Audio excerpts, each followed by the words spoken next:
Hello guys and happy new year. আজকে বছরের শুরুর দিন আমরা একটা ভিডিও রেকর্ড করতে বসছি, আর বছরের শুরুতেই হয়তো তোমরা এটা পেয়ে যাবে। এই বছরের প্রথম ভিডিও এটা আমাদের কারিগর আজকে আমরা কারিগর শর্ট ফিল্মটা নিয়ে কথা বলতেছি, বা আনন্দদাতাতে এটা প্রথম ভিডিও বছরের। তো আজকে আমরা কারিগর নিয়ে কী কথা বলবো, কারিগরের শুটিংয়ের এক্সপিরিয়েন্স শেয়ার করবো, বা আমাদের যে অ্যাক্টররা ছিল তারা কিভাবে শুটিং করেছে, কতটা সহায়তা করেছে, কতটা কাজে ব্যাঘাত দিতে পেরেছে, সেসব নিয়ে আমরা আলোচনা করবো। তাহলে শুরু করছি কারিগর দ্য আনটোল স্টোরি। প্রথমে চলে আসি গল্পর কথা। গল্প আমরা কম বাজেটের মধ্যে কোনো রকম টাকা পয়সা ব্যয় করা ছাড়া চেষ্টা করেছিলাম একটা বাস্তব দিককে তুলে ধরার জন্য। নিরীহ কুকুরদের যে একটা বিষয় আমরা তুলে ধরেছি, যেটা রেস্তোরাঁর সাথে রিলেটেড বলা যেতে পারে। এছাড়াও রাস্তার অবহেলাজীবদের যারা অত্যাচার করে বা তাদেরকে যেভাবে ট্রিট করে সেটা অবশ্যই উচিত নয়, সেই বিরুদ্ধে কী কী করা যেতে পারে, বা একটা যুব সমাজের কাছে সেই বার্তা কীভাবে প্রতিফলিত হতে পারে, বা সেটাকে কাজে লাগিয়ে কী করতে পারে, সেটাই আমরা চেষ্টা করেছিলাম। এছাড়া যদি আপনারা দেখে থাকেন, বাস্তবে যেটা আমরা কাজটা করেছিলাম সেটা একদম সিম্পলি এগিয়েছিল, মানে টানটান উত্তেজনাপূর্ণ কিছু ছিল না সেটার মধ্যে। ছিল কি? ছিল না। আমরা চেয়েছিলাম একটু টানটান উত্তেজনাপূর্ণ, একটু অ্যাকশন হবে, হালকা কমেডি ব্যাপার, একটু কমেডি হবে, একটু টুইস্ট থাকবে, সব মিলিয়ে ঝুলিয়ে কারিগর তৈরি হয়েছিল। এবং কারিগর নামটা কেন, সেটা সিনেমা যারা দেখেছেন তারা বুঝবেন, আমি আর আলাদা করে বলছি না। এবার আমরা সরাসরি ঢুকে পড়বো আমাদের শুটিংয়ের অভিজ্ঞতা এবং অ্যাক্টরদের এক্সপেরিয়েন্সভাবে। গল্পের প্রধান চরিত্র স্বস্তিক দত্ত, মানে এখানে যে প্রতীক মহাপাত্রের ভূমিকা ছিল সে হতে পারে, কিন্তু এখানে প্রত্যেকটা চরিত্রকেই আমরা যতটা স্পেস দেওয়া যেতে পারতো আশা করি দিতে পেরেছি। প্রত্যেকটা চরিত্রকেই সমানভাবে গুরুত্ব দেওয়া হয়েছে, এবং প্রত্যেকটা চরিত্রের স্ক্রিন টাইম যারা দেখেছেন তাদের কম বেশি ক্যালকুলেট করলে স্ক্রিন টাইম একই ছিল। মানে এখানে সবাইকেই সবার ভূমিকাটাই এখানে কিন্তু প্রযোজ্য এখানে। তার ফলে কিন্তু কারিগরটা আজকে এত বড় একটা সাফল্য পেয়েছে। মানে আমাদের কাছে কারিগরটা যেরকম আপনারা ভিউজ দিয়েছেন, ভালোবাসা দিয়েছেন, সেটা অনেকটাই। হ্যাঁ, তাছাড়াও আর একটা কথা বলবো যে এখন কেউ যদি কারিগর দেখে সেটার সাথে বাড়ি বসে সমালোচনা করে থাকে যে ব্যাপারটা না কেজিএফের মতো হলো না, ব্যাপারটা না পুষ্পার মতো হলো না। ওই পুষ্পা আগুন, কিন্তু আমরা পুষ্পাই, আমরা ফুল, আমরা সবাই ফুটছি এবং ধীরে ধীরে হয়তো আগুন হব। আপাতত ফুল হিসাবে ভালো আছি এবং সেই কোয়ালিটি মেনটেন করে যেটুকু সম্ভব আমরা করেছি। এবং কারিগর করা মানে একটা যেভাবে মঙ্গল ভেবেছে, যেভাবে গল্পটা লিখেছে, চিত্রনাট্য সাজানো হয়েছে, হ্যাঁ আমাদের ডাইরেক্টর, সেটা this N not matter of joke. ওটা হচ্ছে সত্যি যেভাবে শ্যুট করা হয়েছে। বিশেষ করে শিডিউল আমাদের যেটা সব থেকে আমরা বড় ফেস করেছি, একটা বড় প্রবলেম, সেটা হচ্ছে শিডিউল। কোনো অ্যাক্টরের সাথে কোনো অ্যাক্টরের শিডিউল ম্যাচ করতো না। এই শিডিউল মেনটেন করে তাদের কে এক জায়গায় ডেকে, যেটা হয়তো 2-3 মাসে হয়ে যাবে, সেখানে 4 মাস থেকে শুটিং করতে, 4 মাস লেগেছে, ধীরে ধীরে করা হয়েছে। তো তারপরেও প্রি প্রোডাকশনে কাজ চলাকালীনও কিন্তু মানে পোস্ট প্রোডাকশনে কাজ চলাকালীনও শুটিং হয়েছে। তো ওইটাই শিডিউলে একটা প্রচুর বড় একটা প্রবলেম আমরা ফেস করেছি। আর এই তো আর প্রবলেম ফেস করলে আমি বলবো আমাদের যে অ্যাক্টরটা যথেষ্ট সহযোগিতা করেছে, হ্যাঁ একদম সহযোগিতা করেছে, আর তাদের সময় আমাদেরকে দিয়েছে, এবং আমি নিজেকে ধন্যবাদ জানাবো, আমিও আমাকে সময় দিয়েছি প্রথমত। আর তারপর হচ্ছে অ্যাকশন। এখানে অ্যাকশন যেটুকু রাখা আছে খুবই যত্ন সহকারে অ্যাকশন রাখা হয়েছে। কিন্তু না, আমার ভালো লাগেনি অ্যাকশন। না, আমার তো ঠিকঠাকই লেগেছে। আমার ভালো লাগেনি, যেটা আমি পরবর্তী কাজে ঠিকঠাকই লেগেছে। মানে না, প্রথম প্রচেষ্টা ভালো, বাট হ্যাঁ আরো ভালো হওয়া যেত। অনেক দুর্ঘটনা ঘটে গেছিল পরবর্তীতে। একটা অতটা তো মানে প্রফেশনাল না, প্রফেশনালিজম মেনটেন করে যদি একটা প্রপার যদি ওয়েতে আমরা অ্যাকশন গুলো ডিজাইন করতাম তাহলে হয়তো আরো বেটার হতো। বিশেষ করে হচ্ছে এই প্রত্যেকটা ফ্রেম, মানে আমাদের কারিগরের প্রত্যেকটা ফ্রেম কিন্তু যে সিনেমাটোগ্রাফি সেটা মঙ্গলই করেছে, যে ডাইরেক্টর সেই করেছে, ভীষণই ভালো। আপনারা যারা দেখেছেন সত্যি মানে একটা জায়গা ছিল যে পোর্শনগুলো সত্যিই ভালো, মানে একদম দেখার মতো। ফ্রেমগুলো প্রত্যেকটা ফ্রেম খুব যত্ন সহকারে সিনেমাটোগ্রাফিটা করা হয়েছে। আর বিশেষত গল্প নিয়ে তো কোনো কথা হবে না, কিন্তু নন পেড রিভিউয়ার। হ্যাঁ আমি নন পেড, আমি কিন্তু কোনো টাকা নিই। আর আমি এখানে কাজ করেছি বলে বলছি না যে খুব ভালো গল্পটা সত্যি ভালো। একটা সেন্সিটিভ ইস্যু নিয়ে গল্পটাকে বানানো হয়েছে, আর চিত্রনাট্যের ওপরও জোর দিয়েছি আমরা, যেটুকু পেরেছি আমরা করেছি। তারপর তো আপনারা দেখিয়েছেন আপনাদের ভালোবাসা, এইটাই। আমি গাধা নই, আমি চাঁদা তুলতে জানি। বিভিন্ন ডায়লগ আছে, ডায়লগের ওপরও ভালোই, মানে ডায়লগটা আমার খুব ভালো লেগেছে। ডাক্তার আপনি ধৈর্য আপনার ধরুন, হ্যাঁ আমার যা ধরুন আমি তো ধরুন, কি ধরবো সেটা। তারপর ভিলেনকে এখানে এস্টাবলিশ করা, মানে এটা ওয়াজ সুপার। হ্যাঁ, প্রথমে যখন ভিলেনের কথা উঠলো আমরা প্রথমেই চলে যাবো সায়ন ঠাকুরের বর্ণনা দিতে। হ্যাঁ একদম। তো আবার বসি, এই সেগমেন্টটা কিন্তু খুব ভালো যেটা ও বলছে। সায়ন ঠাকুরের ক্যারেক্টারটা যেভাবে আমি ভেবেছিলাম, সায়ন ঠাকুরের চরিত্র মানে বাস্তবে ও যেরকম টাইপের ছেলে তার সাথে অনেকটাই মিল রয়েছে বলে বিশ্বাস করছি।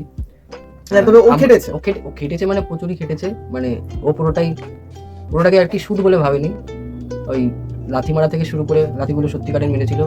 আচ্ছা, লাস্টের অ্যাকশন সিনে আপনারা দেখেছেন একটা সৌরভকে কাঁধে তুলে নিচ্ছে, সৌরভের দুদিন ঘাড় ব্যথা ছিল। হ্যাঁ, এইবার আমি ওটা বললো বলে কিনা মনে পড়লো যে আপনারা যারা দেখেছেন তারা জানেন যে আমাকে সায়ন যে আর কি, যে সায়ন ঠাকুর যে ব্রাউন কালার যে শার্টটা পরেছিল যে ভিলেনটা, সেই ভিলেনটা কিন্তু আমাকে পুরো কাঁধে তুলেছিল, কাঁধে তুলে কিন্তু আছাড় মেরেছে। তো আপনারা জানেন যে এই যে 4-5 মিনিটের যে ভিডিও সিকোয়েন্স, যে অ্যাকশন সিকোয়েন্সটা আপনারা দেখেছেন, ওটা কিন্তু দেখতে খুবই ন্যাচারাল লাগছে বা খুবই সহজ লাগছে, বাট ওইটার পেছনে একটা গোটা দিনের এই জায়গাটা ব্যথা ছিল, এই জায়গাটা ব্যথা ছিল। হ্যাঁ হ্যাঁ, গোটা দিনের খাটনি তো ছিলই, আর দ্বিতীয়ত এমন ভাবে আমাকে ফেলেছে যে আমার ঘাড় পুরো ব্যথা ছিল। আমি 2 দিন আমার ঘাড় ব্যথা, আমি ঘাড় তুলতে পারতাম না বা ঘাড় এদিক ওদিক করতে পারতাম না, ইভেন সেটা বাড়িতেও বলিনি। আমাদের জেল হতে পারতো।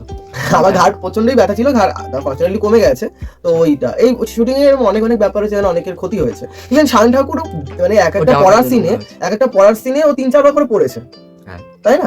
ওর ডেডিকেশন ছিল ভালো। দ্বিতীয় কথা, প্রথম যখন গল্পটা নিয়ে ভাবা হয় তখন ওকে আমি বলি ও করবে কিনা, ও নিজেও রাজি ছিল এবং আগেও বলেছিল যে আমি করতে রাজি, এবং যখন শুনলো যে ভিলেন ও আরও এক্সাইটেড হলো এবং আমার মনে হয় ও নিজের ক্যারেক্টার নিয়ে খুশি। আমরা ওর এন্ট্রিটা আলাদা দিনে শ্যুট করেছিলাম এবং সেক্ষেত্রে বলতে চাই যে এন্ট্রিটা এডিট করে ব্যাকগ্রাউন্ড মিউজিক দিয়ে ওকে দেখানোর পর ও খুবই মানে খুশি হয়েছিল যে ভালো করে ওকে প্রেজেন্ট করা হয়েছে।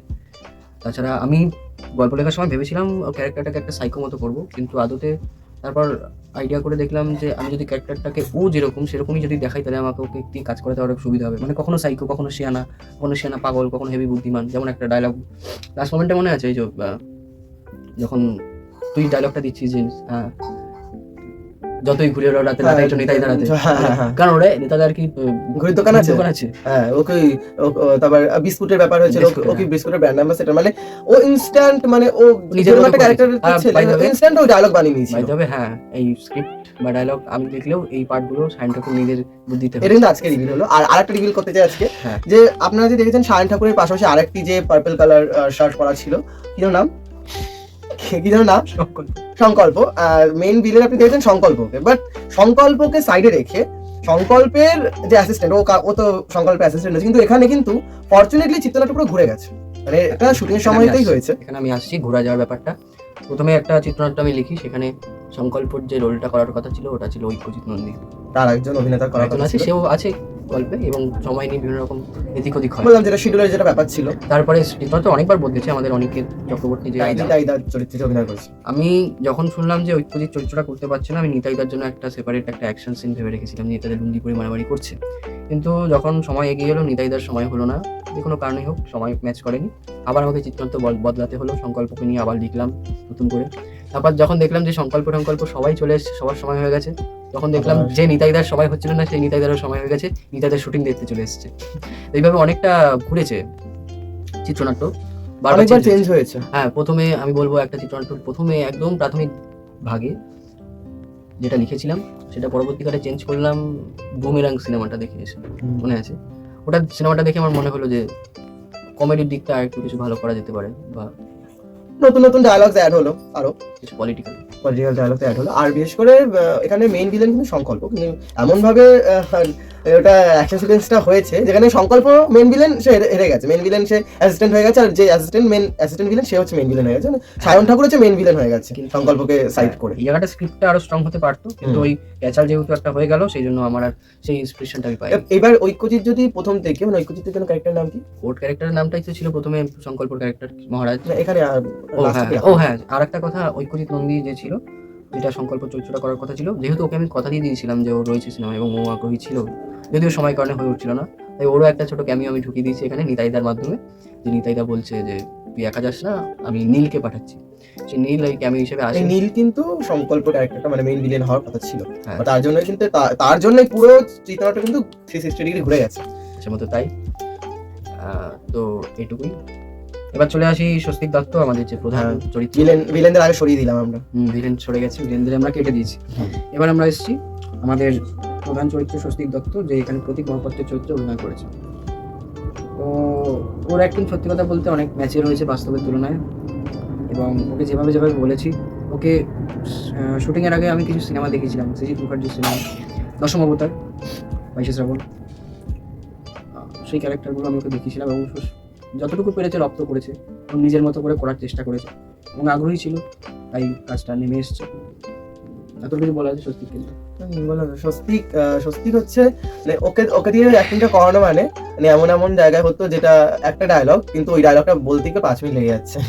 তো ওই রকম মানে ও যখন অ্যাক্টিং করবে মন দিয়ে একদম পুরো ভালোভাবে করবে এবং ওয়ান টেকেই হয়ে যাবে। যখন মানে ওর একটু মানে ওর আনকমফোর্টেবল লাগবে ডায়লগটা বলতে বা ওর একটু হেসে দিচ্ছে তখন হয়ে যায় ওর এসে মানে তখন ওর সেই ডায়লগটা বলতে 5-10 মিনিটও লেগে যায়, অনেকবার টেক নিতে হয়। তো আর বাদ বাকি ও তো ওর মন দিয়ে করেছে, আমার তো মনে হয় খুবই ভালো কাজ করেছে। আর যেটুকু পেরেছে করেছে এবং ওকে সামাল দিতে গিয়ে মাঝে মাঝে আমাকে চিত্রনাট্যের বাইরে গিয়েও কিছু অ্যাক্টিং করতে হয়েছে এই। আর আর ওভারঅল ভালোই কাজ করেছে। তো অবশ্যই। এরপর আসছি আমার পাশে বসে আছে চিন্টু কুমার। চিন্টু কুমার ইভেন আমার কিন্তু স্পেশালি বলতে গেলে আমার চরিত্রটা সত্যি খুবই ভালো লেগেছে, আমার খুবই ভালো লেগেছে। যখন আমি চরিত্রটা শুনি আমি নিজেই করার জন্য এক্সাইটেড ছিলাম। হ্যাঁ, আর আমি এখানে কোনো তুলনা করছি না, কিন্তু লোকমুখে যা শুনেছি সেটা সবাই দেখলাম যে সৌরভের অ্যাক্টিং এর প্রতি সবার একটা ভালোবাসা লেগেছে। আমি আচ্ছা হ্যাঁ, সৌরভের ক্যারেক্টারটা যেভাবে আমি ভেবেছিলাম, একটু মজা করে কথা বলছে, একটু কবিতা করে কথা বলছে, একদম যা চেয়েছিলাম সৌরভ ঠিক তাই করেছে। ও বাই দ্য ওয়ে,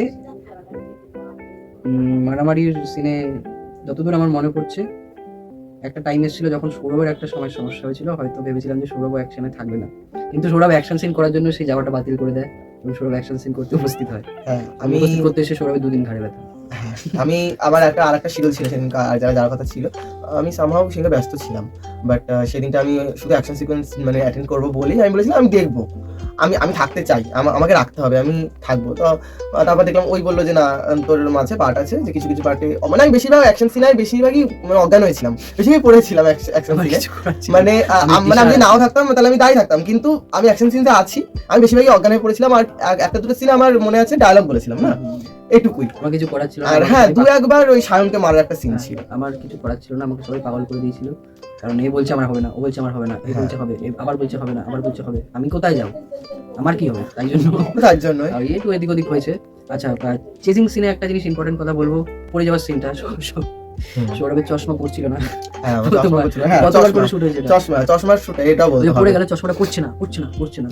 তারপরে এটা কতবার আমাকে ঘাড় নাড়াতে হয়েছে। জুতো পড়াটা আমার দাদা তো বলছে সৌরভের পড়াটা দেখে আমার হাসি পেয়ে গেছে। সত্যি আমার পড়াটা দেখে যারাই বলেছে মানে যাদের দেখেছে সবাই আমার পড়া দেখে হাসি পেয়েছে, এবং চশমা পড়াটা ঠিক আছে, সৌরভের পড়া আর অলসো দৌড়ে পড়াটা। হ্যাঁ, সায়ন ঠাকুরের সায়ন ঠাকুর পড়ে গেল, যেটা এই সিনেমা সব থেকে প্রিয় সিনেমা সায়ন ঠাকুর, ওই ঘুরে গিয়ে আবার উঠে যাওয়াটা, ওটা কিন্তু খুব ভালো। ওটা ভালো, ওই গলিটার মধ্যে তো বলতেই হবে। আচ্ছা, কলকে হলো স্বস্তিক দত্ত, হলো সায়ন ঠাকুর, সংকল্প, ঐশ্বরিক নন্দী, অনিকেত চক্রবর্তী, পরমব্রত, সৌরভ শাহ হলো, এবার পরমব্রত আমাদের ডাক্তারবাবু, ডক্টর তন্ময় নাথ। ওর শরীরের মধ্যে একটা গঠনগত দিক যদি বলি তাহলে একটা ডাক্তার ফিল আমি পাই, কে পাবি কিনা জানি না, এটা মনে হয় এটা বেশ সভ্যবদ্ধ শিক্ষিত একটা ডাক্তার বা কিছু বা অন্য কোনো কাজ, আমার একটা ডাক্তার ফিল আসে ওর মধ্যে। ওটা অ্যাপ্রন পরি একটা শ্যুট করেছিলাম, তা দেখে মনে হলো যে হ্যাঁ ঠিক আছে। আর তাছাড়া ও কিছু কাজ এবং আগেও করেছে অন্যান্য জায়গায় বা স্কুলে হোক, এসব কাজের সাথেও জড়িত ছিল, এবং তাই ভাবলাম যে ও বেস্ট চয়েস হবে, এবং ও রাজিও ছিল, খুবই করেছি। এবং প্রমোশনেও খুব সহযোগিতা করেছে, সৌরভ প্রমোশনে সহযোগিতা করেছে, এবং ও কিন্তু ডাক্তারের মানে যে সাপোর্টিং যে ক্যারেক্টার, ও কিন্তু সাপোর্টিং ক্যারেক্টারের মধ্যে ওই মানে বেশি করেছে, কারণ ও হচ্ছে মানে গল্পের মেইন ধরিয়ে দেওয়াটা, মানে গল্পের মোড়টা কিন্তু ওর মাধ্যমেই ঘুরছে। হ্যাঁ, এই জন্য খুবই ভালো কাজ করেছে। যাই হোক, এই হচ্ছে ব্যাপার। এবার বলি, আমার খুবই একটা বিষয় হচ্ছে, যারা দেখেছেন আমি যতগুলো কাজ করেছি এখন অবধি, আমি ডিরেক্টর হলেও আমি নিজে একবার আসতে চাই, সে 5 সেকেন্ড হোক বা 10 সেকেন্ড, আমার আসাটা চাই। এবং আমি যেহেতু সৃজিত মুখার্জিকে পছন্দ করি, এবং আপনারা খেয়াল করে থাকবেন যে সৃজিত মুখার্জিও তার নিজের সিনেমায় এক ঝলক হলেও আসে, তাই আমি রাজ চক্রবর্তীও আসে, নো কমেন্টস। তো আমি এসেছিলাম, এক ঝলক হলেও এসেছিলাম না, তবে রাজ চক্রবর্তী কিন্তু একটা ডায়লগ থাকে, চালিয়ে যাও। আপনার কি কোনো রকম ডায়লগ আছে? কি চালাবি সেটা ডায়লগ, আপনার কি কোনো ডায়লগ আছে? ডায়লগ তো থাকবে, আমার একটা টেকনিক, আমি চালাই না, তার জন্য একটা সব সিনেমাতেই মোটামুটি বলে চালিয়ে যাও। না, আমি আমার কি কোনো আইকনিক কোনো ডায়লগ আছে? না, আমি একটা নিয়ে বেঁচে থাকতে চাই না, আমি নতুন কিছু করতে চাই। আচ্ছা, আপনারা বলুন, মঙ্গলকে লিডে রাখা উচিত কি উচিত নয়? আমি নিজেকে লিড হিসেবে দেখি না, অন্য দিক থেকে লিড হিসেবে দেখি, এমন দিনই যেটা আমি না করলে পুরো কাজটাই হবে না, সেটাই আমি করি। এইরকম ফেস নিয়ে যদি নায়ক অভিনয় না করেন তাহলে কি করবেন? আমি তো বলছি। আচ্ছা, আমি যেটা বলতে চাইছিলাম, ক্যামিও রাখতে খুব পছন্দ করেছিলাম, ভেবেছিলাম যে ওই অতনু ঘোষ যে ক্যারেক্টারটা করেছে মেন বস, বড় কোনো লোককে দিয়ে করাবো, মানে আমাদের থেকে বয়োজ্যেষ্ঠ কেউ হবে, কিন্তু এ ইন্টারেস্টেড হবে, কি করবে কি করবে না অত আমার ঘেনাঘেনি ভালো লাগে না। ভাবলাম যে অতনু ঘোষ এক পায়ে রাজি হবে, সে ওকে আমি মরতে বলি বা বসতে, ও রাজি হবে। এবং ওর হাতে ট্যাটু ছিল, একটা ন্যাড়া ন্যাড়া ভাব, একটা চশমা পরিয়ে দিয়েছিলাম, তো সামঞ্জস্যপূর্ণ হয়েছিল। আর আমি নিজেকে কোথায় ঢোকাবো ভাবলাম, তা ভাবলাম যে আমি বরং ওই বসের চেলা হয়ে যাই। বললাম বসের চেলা, বললাম এবার আপনারা বলবেন ক্যামিও কেমন লেগেছে। হয়তো অতটা ইন্টারেস্ট ছিল না, তবুও তবে এফেক্টিভ।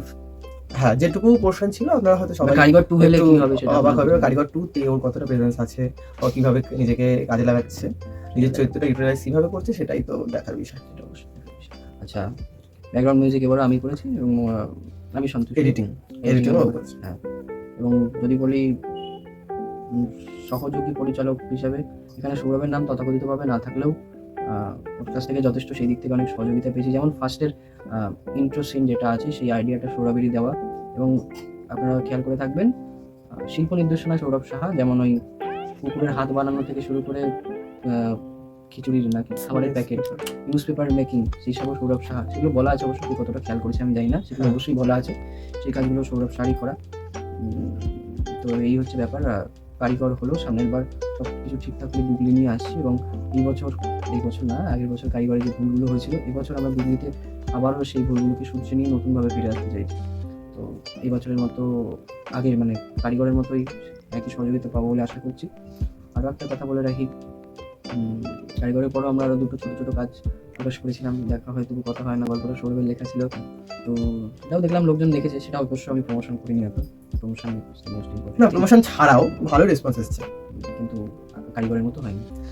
এটা ঠিক। আর একটা ছোট কাজ করেছিলাম, দ্য মিরর, কদিন দেখেছি জানি না, যদি না দেখে থাকেন বলবো দেখবো। তো অন্য ধরনের কাজ, নতুন কিছু এডিটিং আমি শিখেছি, সেটার প্রতিফলন ওখানে ঘটেছে। আরো কিছু কাজ আসছে আমাদের সামনের বছর 2025-এ। এতদিন সামনে রেশ কাটেনি, তো এই বছর 2025-এ বেশ কিছু কাজ আছে আনন্দদাতার। ইভেন আপনাদের জন্য আমারই লেখা একটি গল্প আসছে, মানে প্রায় কাজ শেষ, এবার শুধু নামটা বলছি না, সেটার জন্য চোখ রাখতে হবে অবশ্যই আনন্দদাতার ইউটিউব চ্যানেলে। আর সেটা কবে আসছে সেটা তখনই জানা যাবে, যখন ঝলক আসবে। এটা বলবো না, বলা যাবে না, তবে আপাতত গুগলির জন্য চোখ রাখতে হবে। আরো একটা যে গুরুত্বপূর্ণ বিষয় আপনাদের সামনে তুলে ধরতে চাই, যেটা না বললেই নয়, নাহলে আমরা পাপ দেবো, আমাদের পাপ দেওয়া হবে।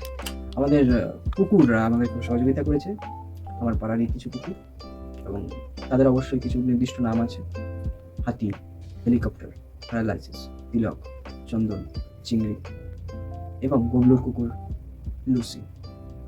আর ও ভালোভাবে সিনেমাটোগ্রাফিটা করেছে, মানে এমন ভাবে যখন ক্যাপচার করেছে কুকুরগুলো, সেই তখনই এক্সপ্রেশনটা ভালোভাবে দিয়েছে, যার ফলে কুকুরের যে পোর্শনগুলো সেগুলো খুবই ভালোভাবে বোঝা যাচ্ছে যে তারা কি বলতে চাইছে। হ্যাঁ, আর একটা সিন দেখতে পাবেন যখন আমাদের ভিলেনের এন্ট্রি হচ্ছিল, তার আগে কিছু কুকুর রাস্তাঘাটে ঘুরে বেড়াচ্ছে, হঠাৎ করে দেখবেন কিছু কুকুর দৌড়ে আসছে। ওই সিনটা আমরা ভাবিনি যে হবে, ভাগ্য ভালো ছিল, হঠাৎ করে হয়ে গেছে এবং আমি সেই মুহূর্তে তাড়াতাড়ি ক্যামেরাটা অন করতে পেরেছিলাম, ভাগ্যবশত ওটা হয়ে গিয়েছে। আর যদি বলেন যে কুকুরের মারার সিনগুলো ঠিকভাবে দেখায়নি, তাহলে সেটা আমাদের পক্ষে সম্ভব না দেখানো, অত বাজেট বা কিছু নেই। আমরা চাইলেও যেটা ভাবছি সেটা করতে পারবো না, যেটুকু সম্ভব হয়েছে জাস্ট যে কনসেপ্ট সেটা অন্তত তুলে ধরেছি। ভালো হোক বা মন্দ, কেউ হাসুক বা না হাসুক, মানে কথা হচ্ছে দেখলেও তো সে দেখেছে, মানে হাসলেও তো হেসেছে, দেখেছে, এটাই অনেক। ভিউজ হয়েছে 450 মতো হয়ে গেছে, যেটা আগে হয়নি। এটাই, আর কি বলবো, প্রমোশন করতে হবে যোদ্ধার মতো। আমরা পরবর্তীকালে ভিডিওটা করতে বেরোবো, হ্যাঁ, বাসে করে নয়, হেঁটে, রিক্সা পয়সা টোটোকে নিয়ে যাওয়া যাবে, টোটো পা থাকতে টোটোকে সারা গায়ে লিখে রাখবো না সুন্দর নাম। আমরা তো গেঞ্জিতে লিখে বেরোতে পারবো না, আমরা মুখে বলবো, মুখের কথাই হলে হবে, নাহলে হাত কথা। আপনারা যারা আসতে চান আমাদের সাথে মিছিলে যোগ দিতে পারেন। হ্যাঁ, তবে সম্পূর্ণ অরাজনৈতিক মিছিল এবং অবশ্যই আমাদের কন্টেন্ট রিলেটেড, এটুকুই বলবো। আর একটা চরিত্রের কথা বলা বাকি আছে, সোমেশ পাল। একটু দূরে থাকে, আমাদের লোকাল এরিয়া থাকে না, তাই জন্য ও বাড়ি বসে শুট করে দিয়েছিল আমাদের। ও ছোট চরিত্রতেও খুব ভালোই অভিনয় করেছিল এবং খুবই ন্যাচারাল লাগছিল। অভিনয় করছে বলে মনে হচ্ছিল না, এটুকুই বলবো। আর আমি ওকে একটা স্ক্রিপ্ট পাঠিয়েছিলাম, সেই স্ক্রিপ্টটা আমি দেখলাম যে ও বললো যে না, আমি এরকমভাবে মুখস্থ করে বলতে পারবো না, কিছু পাঠিয়েছিস, আমি পড়েছি এবং সেটাকে নিজের মতো গুছিয়ে আমি বলতে চাই। বললাম হ্যাঁ বলে তো ভালোই, খুবই ঠিকঠাক। তা ও যেভাবে ফার্স্ট অ্যাটেম্প যেটা করলো সেটাই আমি ক্লিক করলাম। হ্যাঁ, ওর সিনটায় সাউন্ডের কিছু খামতি ছিল। আসলে আমি ভেবেছিলাম যে ভিডিও কলে কথা বলার সময় কখনো নেটের সমস্যা হয়, সাউন্ড কেটে যায়, সেটা দিয়ে দেখাবো হয়তো। এটা একটা কারণ। দ্বিতীয় কথা, আমার নতুন করে এডিট করতে ল্যাজ লাগছিল, হ্যাঁ সেটা একটা অন্যতম মূল কারণ, তাই জন্য আমি করিনি। যাই হোক, ওটা হলে আর কি পারফেক্ট হতো, তবে খারাপ হয়নি। এটুকুই বলবো। খারাপ হয়েছে কি? না না, ওটা হলে একটু ওটা হলে কি মানুষের কাছে প্রথম থেকে ব্যাপারটা ক্লিয়ার হতো, আর clear হতো, হ্যাঁ, একটা মানে অ্যাট্রাকশনটা হোল্ড হয়ে যেত ওখানে, তা হতো। এটুকু। আর লোকেশন লোকেশন খোঁজাটা আমাদের খুব বড় ভুলভাল হয়েছে, যার জন্য আমাদের সিনেমা শুটিং অনেক ডিলে হয়েছে। যেমন লোকেশনগুলো আগে থেকে করে রাখলে কি এখানে শুট হবে, এইভাবে হবে, সেই তো অনুযায়ী। আগেরবার ভুল করেছি, এবার ঠিক করে হ্যাঁ, এবার ঠিক, লোকেশন করে হ্যাঁ নেবো। হ্যাঁ একদম। বা এবার আমরা ঠিক করেছি যে অ্যাকশন সিন কিছু থাকবে, সেগুলো আগে থেকে আমরা ওয়ার্কশপ করবো, সেই ভিত্তিতে আমরা মেন শুটিং পদার্পণ করবো। অ্যাকশন সিনস যেন বেশি থাকে, সেখানে ওয়ার্কশপ তো করতেই হবে। হ্যাঁ, যেগুলো আমরা আগেরবার করিনি, তাই জন্য ওরকম ধেরেছিলাম, মানে আমার মধ্যে ধেরেছিলাম, ওরা বলছে না ধারণা হয়নি। যাও, না, না, কথাটা যেটা হচ্ছে হয়নি, সত্যি। লোকেশনের কথা একটা উল্লেখযোগ্য বিষয়, সৌরভ বলেছিল যে একটা আন্ডার কনস্ট্রাকশন এরিয়াতে একটা ফ্ল্যাটে বেঁচেছিল, এখন আমি বুঝতে পারছি ও যেটা করেছে সেটা আমার ভালোর জন্যই করেছে, কারণ ওইভাবে যদি আমাকে কোথাও একটা ফেলতো, সেখানে হয়তো আমাদের হসপিটাল যেতে হতো, কারণ ওখানে অনেক পিরিক শীত আপনারা কারিগর দেখতেও পেতেন না। এবং আমরা জেনে থাকি শ্যাম স্টিল কিসব এইসব ছিল আর ওই কি। আমরা ওরা কারাগারে চলে যেত। একটা ডায়লগ আছে না, শেষমেশ না কারাগারে যেতে হয়, হুম। তো এটাই সেই ওটাই কারাগারে হতে হতো। যেতে হতো, যদি কিনা আমি ওখানেই করতাম। না, তবে এরপরে আমরা একটা জিনিস কি, শায়ন ঠাকুরকে যদি আমরা হায়ার করিও, তাহলে আমাদের সেই অনুযায়ী বলতে হবে বা ওকে সেরম ক্যারেক্টার দিতে হবে, কারণ ও একটুখানি serious হয়ে ক্যারেক্টারটাও যেত, সেরম দিতে তো হবে। লাথি মারতে বললে ও সত্যি সত্যি লাথি মেরে দিচ্ছে লোকজনকে। ইভেন হ্যাঁ, এবার আমরা চেজিং সিনের সময় আমাদের যে লিড ক্যারেক্টার, যাকে আমরা বলছি আর কি, স্বস্তি, ওকে কয়েকবার মেরেছে, মানে নকল মারতে বলেছে, ওকে কয়েকবার আসল মেরে দিয়েছে, ওর মাথায় লেগেছে, মাথায় লাথি মেরেছে। মাথায় লাথি মেরেছে, আমার পেটে লাথি মেরেছিল, তারপর হচ্ছে সেই ওকে আমরা মেরেছে, ওকে আউট অফ ক্যামেরা করে দিয়েছে, ক্যামেরা থেকে বেরিয়ে গেছে, যার ফলে আর এমন ভাবে শুটিংটা হচ্ছিল, ওইখানে যদি ক্যামেরা থামিয়ে দিত বা ওইখানে যদি টেক নিতে হতো, সিনটা ভালো হতো না, যার ফলে আমাকে এগিয়ে আসতে হয়েছে। এইটা খুব বুদ্ধিমানের কাজ করেছিল। আমি দেখলাম হিরো সিন থেকে বেরিয়ে গেল, কিন্তু হিরোর যে বন্ধু ছিল সে দেখলাম হিরোকে খুব ভালোবাসে, হিরোর জায়গাটা মেকআপ করে দিয়েছে। এটা খুব ভালো কাজ করেছে, ও হঠাৎ করে নিজের বুদ্ধিটাকে খাটিয়েছে এবং সেটা খুব এফেক্টিভ হয়েছে। আমারই সুবিধা হয়েছে, আমাকে আলাদা করে শ্যুট করতে হয়নি। একটা ট্রেনের সিন ছিল, ট্রেনের সিনটা যেটুকু পেরেছি, আমরা তো ওই দেখাতে পারবো না যে গাড়ি ঢুকে গেছে ট্রেনের নিচ দিয়ে গলে গেল, তাহলে গলে যেত, মানে পুরোটাই গলে যেত, তাহলে আর বডি আর খুঁজে পাওয়া যেত না। তো যেটুকু ওগুলো তো ভিএফএক্স দিয়ে হয়, আমাদের তার ভিএফএক্স এর আর রিলে ভিএফএক্স এর ফুল ফর্মটা একটু আলাদা। আমাদের হচ্ছে ভাই ফুটো, এক্সমাস। ভাইয়ের ফুটো জেরক্স, এইটুকুই আছে। এইটুকু নিয়ে আপাতত চলবো, পরে কখনো হলে ভালো হবে, সবার সবার মঙ্গল হোক এই আশা রাখি। এবং এই বলে ভিডিও শেষ করছি। আমি বলবো না সাবস্ক্রাইব করতেই হবে, ইচ্ছা হলে করবেন, নাহলে করবেন না, আমার কিছু যায় আসে না। ধন্যবাদ।